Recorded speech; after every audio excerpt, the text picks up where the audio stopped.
जज साहब अपनी ही माँ को वृद्धाश्रम छोड़ आए। आश्रम में माँ का ध्यान रख सके इसलिए वहां के चौकीदार से दोस्ती कर ली थी और उसे कुछ पैसे भी दे दिए थे।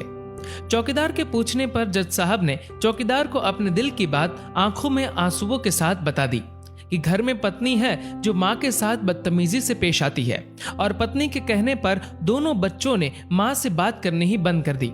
माँ को अकेलापन लगने लगा और इन सब वजहों से दिन भर रोती रहती थी, इसीलिए उसे आश्रम छोड़ने के लिए आ गए।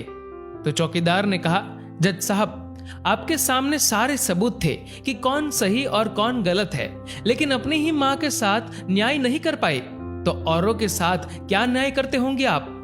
ये बात जज साहब के दिल को चुभ गई। चौकीदार की इतनी सी बात का इतना असर हुआ कि 2 रात नींद नहीं आई, 2 दिन से खाना नहीं खाया और कोर्ट भी नहीं गए। ऐसा लग रहा था जैसे एक चौकीदार ने जज साहब की दुनिया हिला दी हो। तीसरे दिन जज साहब अपने रूम से बाहर आए। पत्नी और बच्चे खाना लेकर इसी इंतजार में खड़े थे कि जज साहब कब खाना खाएंगे। अभी जज साहब ने एक कागज पत्नी को और 2 अलग अलग कागज अपने बच्चों के हाथ में थमा दिए। कागज की एक लाइन पढ़ी तो पत्नी के हाथों में से थाली गिर गई। उस पर लिखा था कि मैं तुम्हें तलाक दे रहा हूं, और बच्चों से कहा, आज से मेरी सारी प्रॉपर्टी आप दोनों की, मुझे कुछ नहीं चाहिए। बच्चों ने उन्हें जबरदस्ती कुर्सी पर बिठाया, हाथ जोड़कर पैरों में गिरकर इन सब का कारण पूछा तो आंखों में आंसुओं के सैलाब के साथ जज साहब बोले कि मैं मेरी 65 वर्ष की माँ को आश्रम छोड़ के आया हूँ, अनजान लोगों के भरोसे छोड़ के आया हूँ, और आप सब कारण पूछ रहे हैं। हम लोगों को शर्म आनी चाहिए। रोज मेरे कोर्ट से आने के बाद माँ रोती थी कि बेटा प्लीज मुझे वृद्धाश्रम में शिफ्ट कर दो। आप में से किसी ने भी माँ से सीधे मुंह बात नहीं की, और ये भी भूल गए कि जिस जज को आज पूरा शहर सलाम करता है, उसी जज को बनाने में उस माँ का कितना बड़ा रोल है। कभी दूसरों के घरों में काम करने जाती तब भी मुझे अकेला ना छोड़ती थी।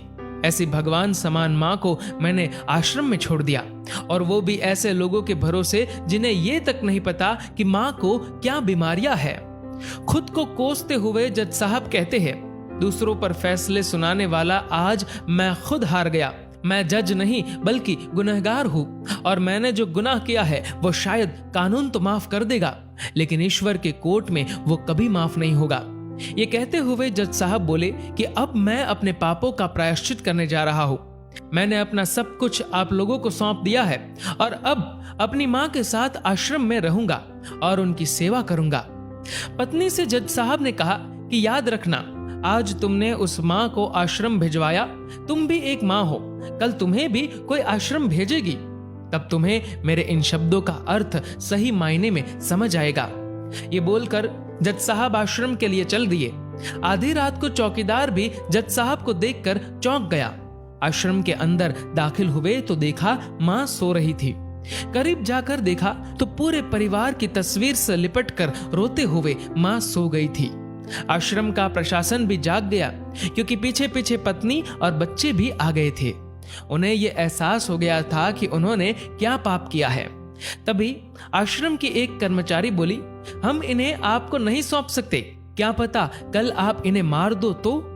ये सुनते ही जज साहब की पत्नी को दिल में बहुत दर्द हुआ। वो बोल उठी कि मैडम जी, शायद हमारे हाथों बहुत बड़ा पाप हुआ है, मानते हैं, लेकिन अब हम इन्हें मारने नहीं, इन्हें एक नया जीवन देने आए हैं। आश्रम के सभी बुजुर्गों की आंखों में आंसू थे। सब के सब रो पड़े। खुशी के आंसुओं के साथ माँ को घर ले आए। लेकिन वही आश्रम में अनेक आंखें ऐसी थी जो किसी ना किसी का इंतजार कर रही थी। माँ तेरा कर्ज मुझसे अदा क्या होगा, तू अगर नाराज है तो खुश मुझसे खुदा क्या होगा। दोस्तों, इस कहानी को लेकर आपकी क्या राय है, नीचे कमेंट करके जरूर बताएगा।